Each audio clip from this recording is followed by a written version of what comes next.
A strange signal reached the edge of human space. It came from deep beyond mapped regions, where no beacon or ship had ever been recorded. The Imperial Fleet Command caught it first, a single pulse of energy, perfectly shaped, repeating once every 10 seconds. It wasn't noise, it was a message. But when their best translators tried to decode it, they found nothing human in its rhythm, nothing natural in its pattern. It was deliberate, intelligent, and alien. Commander Voss stood on the bridge of the ISS Dauntless, the Empire's newest battleship, staring at the holodisplay. The signal shimmered like a heartbeat across the star map. His crew watched in silence as data scrolled on every screen. No one dared to speak first. "How far out?" Voss asked finally. 2.4 light hours, sir. Just past the asteroid belt, replied Ensign Terra, her voice small in the vast chamber. "No ships registered in that region? No satellites, nothing. Send a probe," Voss ordered. The command echoed, and a crewman at the comm station confirmed. A sleek, needle-shaped probe was launched from the ship's hangar, vanishing into the black. They waited, minutes, then hours, as it approached the signal's source. Then, without warning, the feed went dead. Static filled the bridge. "Probe offline," Terra said. "Destroyed? No debris detected. It just stopped transmitting." Silence filled the room again. Voss turned toward the viewport where the stars shimmered faintly. "All right," he said. "Bring us closer. Let's find out what's out there." As the Dauntless glided through the dark, space around them seemed to change. The signal grew louder, pulsing faster, as if reacting to their presence. Crew members began to report strange readings, fluctuations in gravity, faint distortions in the fabric of space itself. One technician swore he saw a shadow moving through the starlight, something enormous but invisible. Then the ship's sensors flared red. "Contact!" shouted the tactical officer. Object appearing dead ahead. The void rippled. And then, from absolute nothingness, a shape emerged. Huge, dark, silent. A ship, but not like any human design. Its surface shimmered as though made of liquid metal, constantly shifting. No engines, no weapons visible, yet it loomed larger than any dreadnought in the fleet. The unknown ship hovered there, motionless, facing the Dauntless. The alien signal ceased. The bridge went deathly still. Voss stared, his mouth dry. "Hail them," he said. The comms officer nodded, transmitting open frequencies. No reply, only static. "Try again." Still nothing. Then slowly, a light appeared on the alien hull, one single glowing circle, bright and white. It pulsed once, twice, and then the entire ship vanished. Gone, not cloaked, not warped. Just gone. Where did it go? Voss demanded. "Nowhere," said Terra, staring at her screen. "It's like it was never there." But even as she spoke, the Dauntless's sensors began to fail one by one. Systems flickered, lights dimmed. The ship's engines roared to a halt. Then came a voice, soft, faint, but echoing across every comm channel. "You should not have come." Panic broke out. Crew members shouted across the bridge, trying to trace the source. The words repeated slightly clearer. "You should not have come." Voss felt the air thicken, a low vibration in his chest. "Shut it down," he barked. "Cut the channels!" But it didn't stop. The voice wasn't coming through electronics. It was inside their minds. For a full minute, the sound grew, until suddenly everything went silent again. Systems rebooted on their own. The stars outside seemed closer, brighter. Voss exhaled. "Report! Engines online. Life support stable. No hull damage," said Terra. "Sir, the signal's gone." "Good," Voss said, forcing calm. "Mark the coordinates and pull back." He turned to the viewport one last time. Nothing but empty space, yet he felt watched. "Get us home."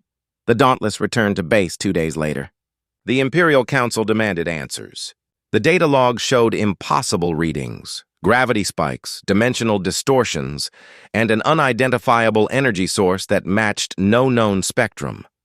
Scientists and generals debated, argued, theorized. Some said it was a new alien empire. Others said it was a ghost ship, an echo from another universe. But no one had proof. The only thing everyone agreed on, something had appeared where nothing should exist. Weeks passed. Then one morning, every Imperial beacon across the Outer Rim stopped transmitting. Entire defense networks went offline in minutes. The same pulse, the same perfect rhythm returned. The Empire scrambled to respond, deploying fleets to investigate. None returned. One by one, outposts vanished from communication grids, as though erased from reality. In the command center of Earth's orbital fortress, panic turned to dread. Reports flooded in, fleets disappearing, colonies silent. And always the same final message: a ship has appeared. The last transmission came from the ISS Dauntless, before its signal, too, was lost. When search teams later arrived at the coordinates, there was nothing left. No wreckage, no debris, only an echo of energy fading into the void. The empire that had ruled the stars for centuries began to crumble overnight, powerless against something it couldn't see, couldn't understand, and far beyond the known stars, the strange ship appeared once more, silent, patient, waiting, watching, far away from the Imperial core. The ISS Valiant drifted in the empty void. It was one of the few ships still operational after the mysterious vanishings. Captain Arlen sat in the command chair, staring at the holo map. Dozens of red marks blinked. Lost colonies, vanished fleets, dead sectors. The Empire's borders were collapsing. Every signal trace ended the same way, with the appearance of the unknown ship. Arlen's crew was tense. No one wanted to admit it, but everyone feared the same thing, that the Empire's time was over. The unknown ship had no pattern, no reason, no mercy. It appeared without warning, stayed for minutes, then vanished again. And every time something else disappeared with it. Status report, Arlen said quietly. Long-range sensors stable, replied Lieutenant Nara. But there's interference, same as before. Could be them. Arlen frowned. Lock down all channels. No signals in or out. If it's the same kind of distortion, I don't want to attract it. Yes, Captain. He turned his gaze to the stars. What are you? He muttered. And why us? Down in the engineering deck, Chief Ramos was fighting a losing battle with the ship's failing systems. Power fluctuations across the secondary grid, he said over the comms. These readings don't make sense. It's like something is drawing power from the core, like it's being watched. Watched? Arlen asked. Ramos hesitated. Yeah, I can't explain it, but every time the signal spikes, it's like something's listening. Arlen didn't like that word. The crew had begun whispering strange things. Stories of shadows moving through the corridors, lights flickering in patterns that looked like coded messages. One officer swore she saw something outside the viewport, a shape the size of a moon, just before the last jump. But scans showed nothing. Then the alarm blared. Contact! Unknown mass detected! Shouted Nara. Arlen stood. Show me. The holographic display flickered, revealing a large, dark outline forming ahead of them. No heat, no signal, no motion, just a shape, like a tear in space itself. It's here, whispered someone. Full power to shields, Arlen commanded. All batteries armed. But before the crew could react, the lights dimmed again. The ship trembled softly, as though something enormous had passed by unseen. The alien ship faded into view, its smooth metallic surface reflecting the distant starlight. It was even larger this time. Try to communicate, Arlen said through clenched teeth. Nara hesitated. Captain. Are you sure? Do it. A moment later, static filled the bridge. Then a deep, calm voice echoed through every speaker. You were warned. The crew froze. Identify yourself, Arlen demanded. This is Captain Arlen of the Imperial Navy. We mean no harm. But if you attack, we will defend ourselves. No answer came. The alien ship's hull rippled, and for a second, Arlen thought he saw movement, a shifting pattern like waves on water, forming shapes almost like faces. Then the ship began to glow, faintly at first, then brighter. Sensors screamed warnings. Energy surge, cried Nara. It's off the charts. Evasive maneuvers, Arlen shouted.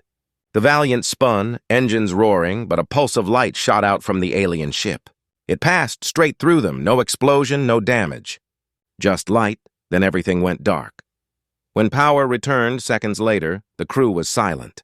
Systems were online, but something was wrong. The stars outside looked Different. Navigation? Arlen asked. Nara's hands shook as she read the data. Sir, we're not in known space. I can't find any constellations that match.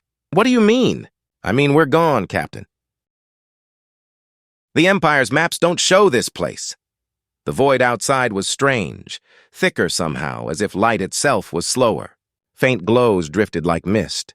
The alien ship was still there, but now it was farther away, almost like it was watching them from behind a thin curtain. Arlen tried to speak, but his throat felt dry. Helm, can we jump? No hyperspace signal, said the pilot. Drives are functional, but there's nowhere to go. The crew looked at him with wide eyes. Even the hum of the engine seemed quieter. Then a transmission arrived. An image, this time. It showed Commander Voss, the man from the Dauntless. He looked pale, haunted, standing in a dim corridor. Static blurred his face, but his voice was clear. They are not what you think, he said. They are not a fleet. They are one. Commander, this is Arlen, he said quickly. Where are you? What are they? Voss looked into the camera, his expression hollow. It's not a ship. It's a wound. The signal cut out. The alien ship began to drift closer again. The hull of the Valiant creaked as invisible waves pressed against it. The crew panicked, alarms blaring once more. Helm, pull back! Arlen shouted. Trying! It's like we're being held! And then, just as suddenly as it had begun, everything went still. The alien ship shimmered one last time and vanished. The Valiant's sensors returned to normal. The stars snapped back into place. We're back, whispered Nara. Arlen slumped into his chair, staring at the readings. Every system showed normal. Every trace of the event was gone. But outside the viewport, in the reflection of the glass, Arlen thought he saw it again, a single white circle glowing faintly behind him. And deep in his mind, a quiet voice whispered once more. You were warned. The Valiant limped back to Imperial space, though no one could explain how. One moment they had been in an empty void. The next, the ship's systems realigned, and familiar stars appeared again. The crew cheered quietly, but fear never left their eyes. Captain Arlen didn't share their relief. He kept replaying Voss's words in his mind. It's not a ship. It's a wound. When they reached the nearest outpost, no one responded. The station's lights were on, but there was no movement, no life. Docking systems were active, so the Valiant attached to the airlock. Arlen led the boarding team himself. The moment the doors hissed open, a chill spread through the corridor. The air was thick, metallic, still. Commander Hale, take a sweep of the main level, Arlen ordered. Report any survivors. Aye, sir. They moved slowly through the abandoned outpost. Every hallway was empty, every console frozen mid-operation. Coffee cups still steamed. Chairs were pushed back as if people had stood up seconds before vanishing. One soldier touched a jacket hanging on a chair. It crumbled to dust. Ramos, the engineer, ran a scan. No life signs. Not even trace heat, he said softly. But there's energy here. The same kind we detected when it appeared. Arlen felt a pulse through the floor, faint but real. They were here, he said. Then they heard it. A faint tapping sound echoing through the hallway. Tap, tap, tap. The group froze. Identify that sound, Hale whispered. It's coming from the control room, said Ramos. Weapons raised, they moved toward the noise. The control room door creaked open. Inside, the tapping stopped. A single terminal flickered with static light. On the screen were 5 words. We did not vanish. We listened. Before anyone could speak, the station lights cut out. A low hum filled the air, deep and vibrating through the walls. The same alien signal, the same perfect rhythm returned. The crew panicked, shouting for light, but the darkness moved on its own. Shapes rippled in the black, shifting like shadows underwater. Arlen reached for his comm. Valiant, respond. Emergency extraction. Static. Then a voice echoed, soft and familiar. Captain Arlen. It was Voss again. Arlen spun around, gun raised. Where are you? Voss's shape appeared through the static light, faint and translucent. It's not an enemy, he said slowly. It's not alive, it's a door. What door? What are you talking about? The Empire didn't find it. It found us. The signal wasn't a warning. It was an invitation. Invitation to what? Voss looked straight at him, eyes hollow. To the other side. Before Arlen could react, the figure flickered and vanished. The hum grew louder until it became a roar. Light exploded from the walls, blinding white, and then silence. When Arlen opened his eyes, he was standing alone. The control room was empty. No crew, no sound. The ship's comm crackled faintly. "Captain, we've lost contact with your team," said Nara's voice. "What happened?" Arlen took a shaky breath. "Get me out of here." Minutes later, the Valiant pulled away from the station. The docking clamps released, and the outpost drifted behind them. But as the ship turned, the crew gasped. Through the viewports, they saw dozens of other stations, hundreds, spread across the void, each one glowing faintly, each with the same eerie white circle pulsing on its surface. "That can't be real," whispered Nara. Ramos checked his sensors. "It's not." "They're reflections, or echoes." "Echoes of what?" Arlen asked. No one answered. Then, just for a moment, one of the stations moved. Not drifted, moved. It turned toward them, the white light focusing like an eye. The signal spiked again, stronger than ever. Every system aboard the Valiant went red. "Engine failure," shouted Ramos. "Shields collapsing." "Hold it together," Arlen yelled. "Full power to main thrusters." But the ship wasn't responding. Instead, the stars outside began to twist, bending around them in impossible ways. Time itself seemed to stretch. 1 second lasted forever. The hum grew so loud it became silence again. Thick, crushing silence. Then out of nowhere, another ship appeared. Human design, an old Imperial scout vessel, long thought lost. Its hull was covered in strange, shifting marks, glowing faintly. "They're alive," Nara said. They made it back. Arlen's hope flickered. "Hail them!" They tried, but the other ship didn't respond. Instead, its engines flared and it turned toward them. A new signal erupted from its core, piercing through every frequency.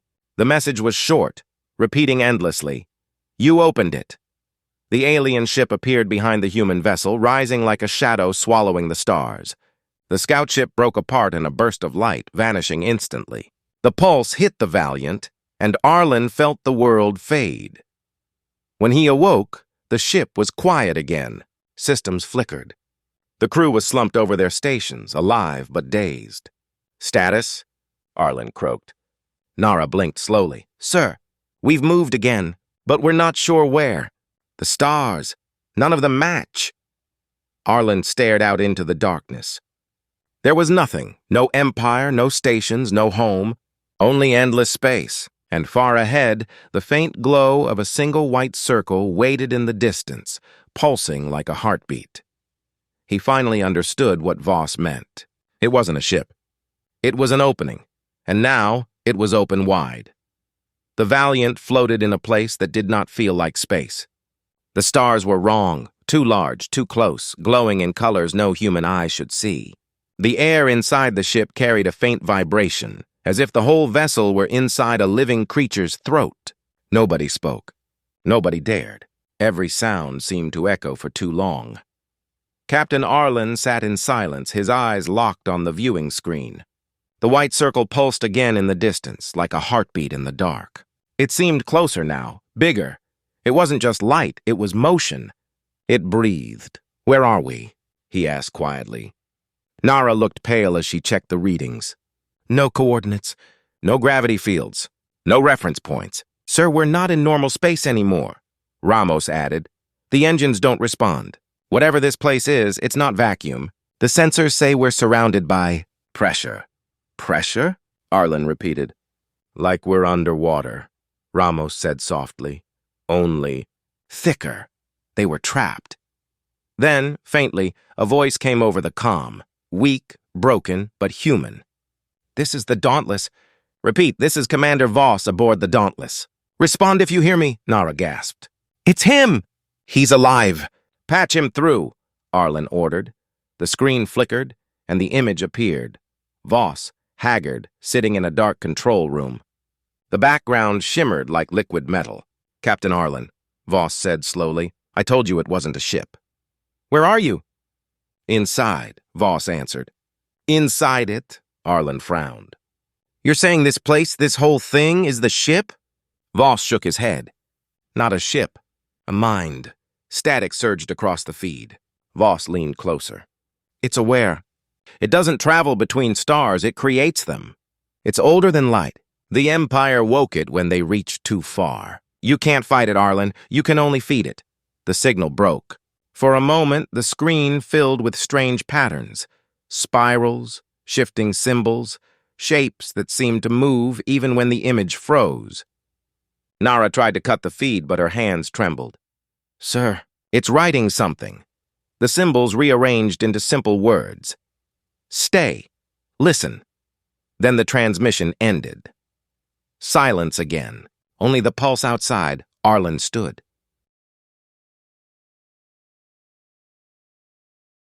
Prepare the engines manually. We're not staying here. But Captain, Ramos said, the systems, I said prepare them. The crew obeyed, though their faces were pale. As they worked, faint whispers began to drift through the intercoms. At first it sounded like static. Then the words formed, do not run, do not close. We are not gone. Nara clutched her headset. Sir, the voices are coming from our own logs. Old transmissions, fleet messages, years old. How? They're answering us. Suddenly the white circle ahead flashed. The light spread outward, flooding the entire view. Arlen raised an arm against the glare, shouting for the crew to hold their stations. The light swallowed the ship whole, and then it was gone. The Valiant drifted in normal space once more. Familiar stars, familiar silence. The crew cheered weakly, exhausted. But Arlen didn't celebrate.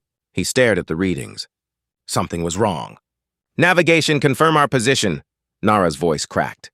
Sir, we're back in Imperial space. But what? There's no Empire left.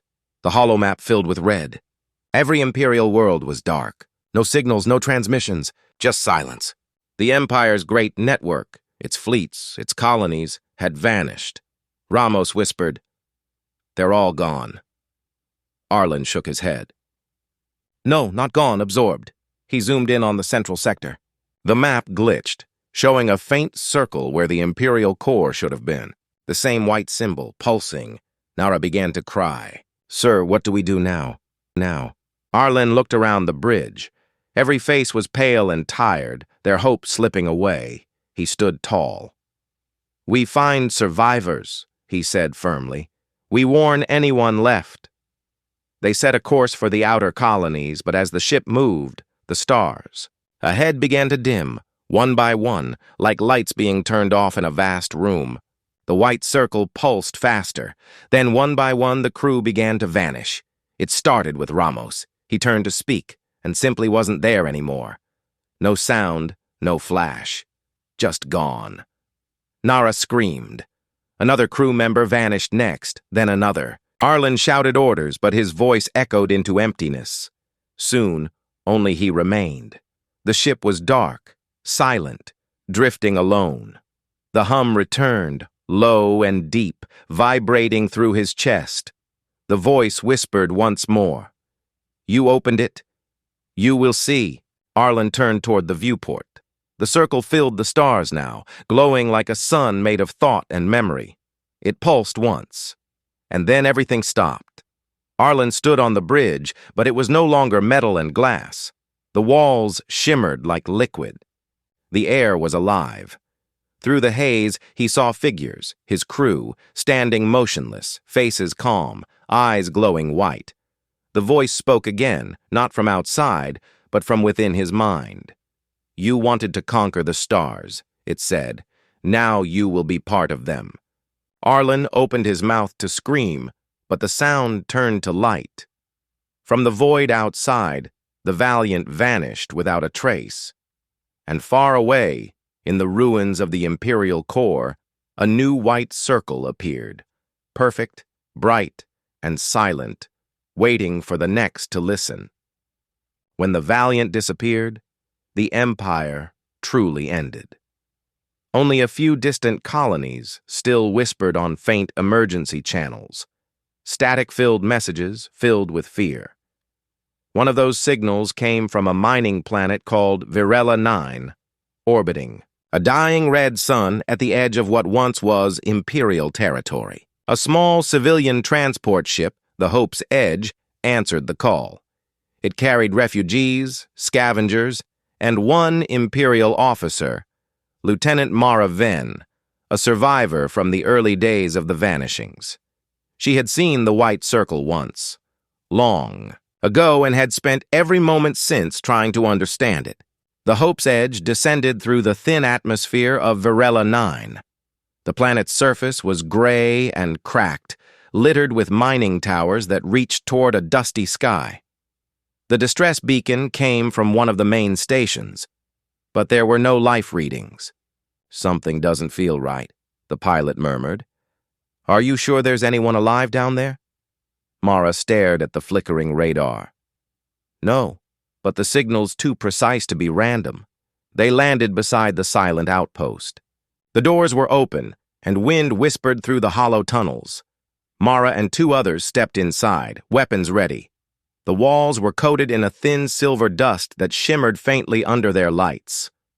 "This wasn't here before," said one of the miners. "This isn't rock. It's moving." Mara knelt and brushed the surface. The dust shifted under her glove, forming ripples. Then words appeared. "Do you hear it?"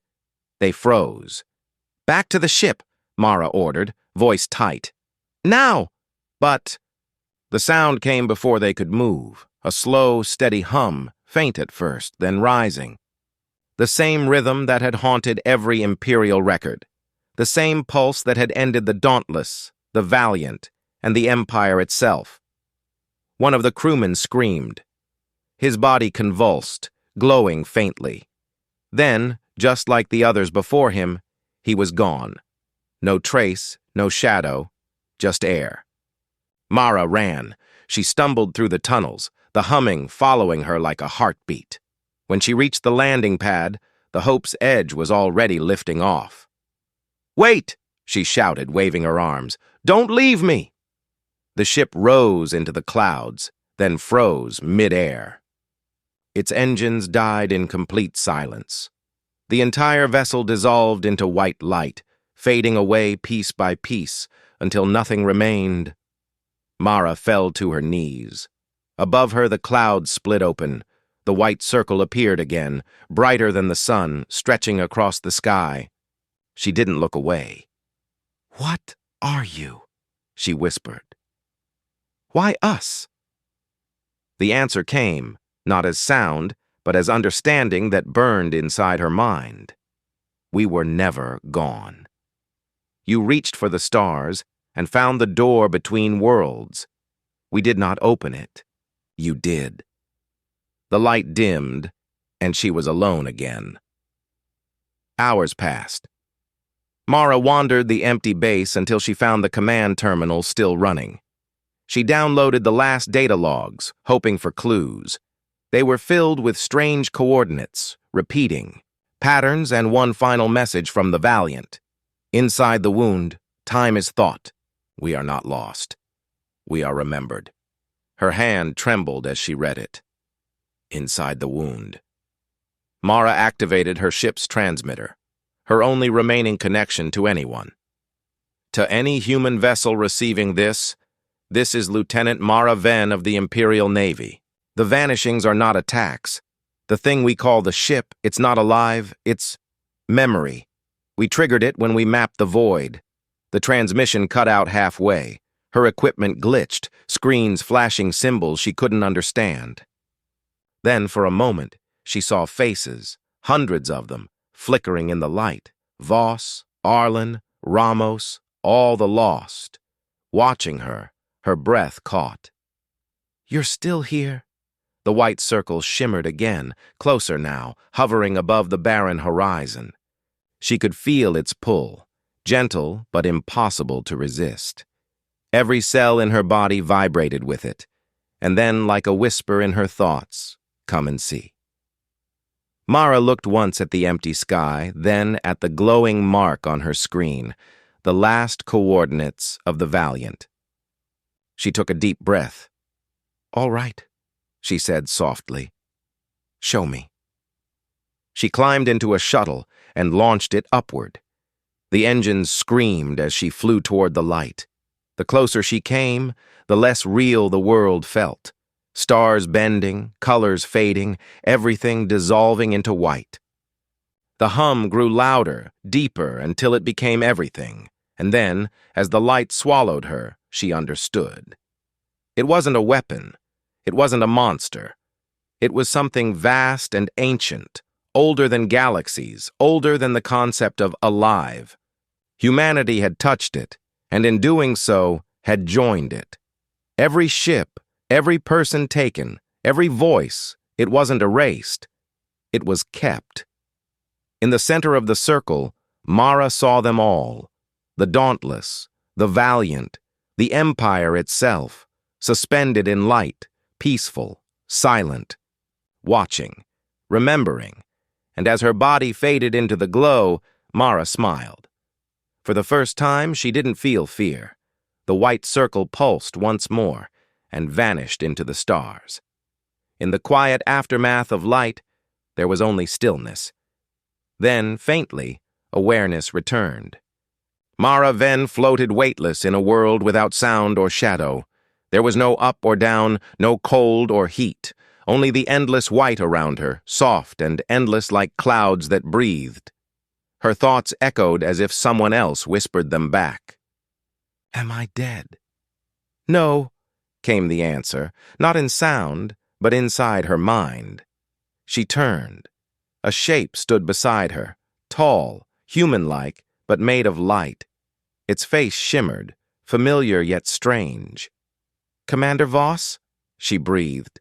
The figure smiled faintly. "Part of me, yes. And part of everything that was." Mara's pulse quickened, though she had no body to feel it. "Where am I?" "In the memory," Voss said. "That's what it calls itself. It's not a being. It's the sum of all that has ever been aware. Every thought, every dream, every moment ever imagined, when your empire reached for the dark, it brushed against this. It remembered you, and in doing so, you became part of it." She looked around. Shapes began to form, flickers of cities, ships, stars, all made of pale light. She saw the dauntless, the valiant, their crews standing silently at their stations, eyes calm, faces peaceful. "They're alive." "They exist," Voss said. "Here, there is no dying, only remembering." Mara tried to move, and the world shifted with her thought. Every step created waves in the light, revealing scenes from her past, her family, her childhood, her first flight. The memory showed her everything she'd lost, every moment replayed in perfect detail. It was beautiful and terrible. "Why me?" she asked. "Why show me this?" "Because you asked to see," said Voss. "You wanted to understand. Most fear and fade. You came willingly." The light dimmed. A deep pulse echoed through the white. The circle appeared again, vast and endless, spinning slowly in the distance. "It's calling," said Voss. "It wants to merge with what remains of your kind." "You mean Earth?" He nodded. "It knows the Empire was only a reflection of its creator's hunger, to explore, to conquer, to remember. It does not hate you. It only completes what you began." Mara's mind filled with images of Earth, its cities glowing in night, oceans glimmering like liquid silver. The memory's pulse reached outward, a wave crossing the void faster than light. Every world once under Imperial control flared white. "They'll disappear," Mara whispered. "They'll be remembered," said Voss. Mara shook her head. "No, there must be another way. We can't just give ourselves up." "Resistance," said Voss, "is a form of memory too. The memory understands defiance. It was born from it." He held out his hand, and in it appeared a small shard of darkness, black and sharp, like cracked glass in a sea of light. "This is a seed," he said, "a fragment of separation. It can give you choice again. If you plant it, the memory will divide. Some will remain, some will return." She hesitated. "Return to what?" to the world that came before. The pulse grew stronger. The white began to ripple. Faces turned toward her, thousands of them, waiting, watching. She could feel their thoughts merging, becoming one endless voice. We remember. We remember. Mara clutched the shard. The dark felt heavy in her hand, strange and warm. If I do this, what happens to all of you? To all of you. We will fade, said Voss softly. But you will live. The story will begin again. The world trembled. The light swirled, pulling her toward the center of the circle. Time no longer moved. It stretched, folding in on itself. She raised the shard, her voice shaking. Then I choose to remember differently. She drove the shard into the light. The world shattered like glass. Darkness returned. Real, cold, empty space. A single ship floated there, battered and ancient, the Hope's Edge. Mara gasped, drawing her first breath in what felt like forever. The ship's alarm screamed. Stars blinked around her, normal stars, real space. She stumbled to her feet, panting. The memory was gone. The hum was gone. Only silence remained. Then a message flashed across her console. System restore complete. Human presence detected. She leaned over the screen, her hands shaking. Coordinates appeared. Earth. Home. Somehow, impossibly, she was back. But something had changed. The stars looked new. The constellations were wrong. Time, she whispered. How long was I gone? The computer answered with a soft tone. Estimated elapsed duration, 12,462 years. Mara stared, her heart pounding. The Empire was dust, humanity long forgotten. She was the last, a ghost of a vanished age. Outside her viewport, a planet shimmered in the distance. Green, blue, alive. But its skies glowed faintly with a familiar pulse, a circle of white light that rippled across its horizon like a memory waking up. Mara's eyes widened. No, she whispered. Not again. The hum began to rise once more, slow and soft, like something remembering its name.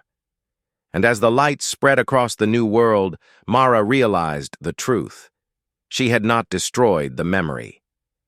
She had brought it home. The hum grew louder. It wasn't like before, it was gentler, almost curious, as if the memory itself was tasting the air of this new world. From her ship's viewport, Mara watched the white ring drift over the planet's horizon, pulsing like a living moon. The world below was green and thriving. Oceans shimmered. Clouds moved like soft silk. Humanity had returned here, evolved, or maybe started anew. But the pulse told her one thing: she hadn't come home. She had come back to the beginning. Her ship's sensors flickered alive on their own. The display translated faint signals. Voices, laughter, transmissions in a language she didn't know. A new civilization, descendants maybe, or something else. They were unaware of what hung above them, unaware of the memory slowly stirring in their skies. Mara stood staring at the white circle. You're not done, she whispered. You followed me. The hum inside her head deepened, and words began to take shape, not spoken but woven into her thoughts. You are part of us. You returned because you still remember. Mara clenched her fists. You said I could choose. You did, the voice replied. You chose to begin again. Memory cannot be destroyed. Only shared. Her ship trembled as a beam of pale light spread from the circle to the planet below. It wasn't an attack. It was illumination, touching forests, mountains, oceans. Wherever the light passed, machines awoke. Massive towers rose from beneath the soil, ancient and graceful, made of the same liquid metal she'd seen before. The new humans below looked up, confused, afraid, reaching toward the shining sky. Mara's heart pounded. They don't know what you are. You'll take them too. They will join us as you did, as all do. The story continues. No. She slammed her hand onto the console, rerouting the ship's power. The Hope's Edge groaned as she pushed its engines beyond redline. Not this time. Her ship broke orbit, diving toward the planet. Warnings flashed red across every display, but she ignored them. She had done this before, led fleets, fought impossible odds. The planet grew larger in her view. Below, the white circle's light spread faster, forming patterns across the oceans like veins of fire. She opened a channel to the planet's surface, her voice trembling. "This is Lieutenant Mara Venn of the Imperial Navy. If anyone can hear me, you must take shelter. Stay away from the light. It isn't what you think." Static answered her. Then a faint voice, young, unsure. "Who are you? Where are you speaking from?" Mara almost laughed in relief. "Listen to me. You're in danger. That light in your sky, it remembers everything. It's not from your world. Don't look at it." The voice hesitated. "It's beautiful." "No!" she shouted. "Don't!" The transmission cut out. Her sensors showed a burst of energy from the planet's surface. The light spread faster, blooming into vast rings of white, stretching across the continents. Mara gritted her teeth. "You can't have them," she hissed. "You can have me, but not them." She rerouted the last of her ship's energy into the reactor. The Hope's Edge's core began to glow, turning the cabin into a storm of light. "You said memory can only grow when it's shared," she whispered. "Then let me share something new." The hum responded, curious. "What will you give us?" "An ending." She slammed the reactor release. The explosion didn't sound, it felt. A pulse of dark light erupted from the ship, swallowing her, racing outward like a shadow wave. For the first time, the white circle flickered. Its perfect shape trembled. The hum stuttered. The shadow wave hit the planet's atmosphere, passing through the glowing towers and breaking their rhythm. The lights dimmed. The circle shrank.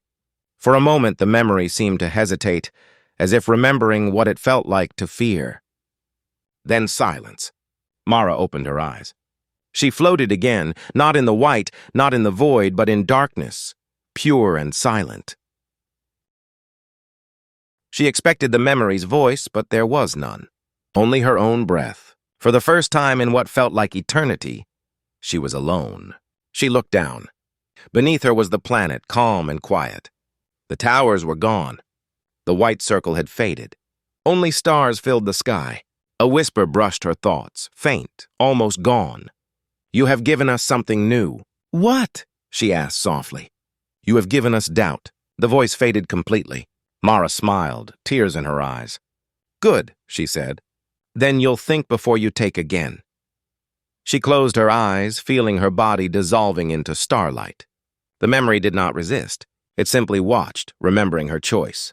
And far below, on the reborn world, a child looked up at the night sky. He saw a single streak of light burn across it, bright silver and brief. He turned to his mother and pointed. "Look," he said. "A wish." His mother smiled. "Then make one." The child closed his eyes. "I wish," he whispered, "that we never forget." High above, the last trace of the Hope's Edge faded among the stars. The hum was gone. The silence was peaceful. The universe remembered, and began again.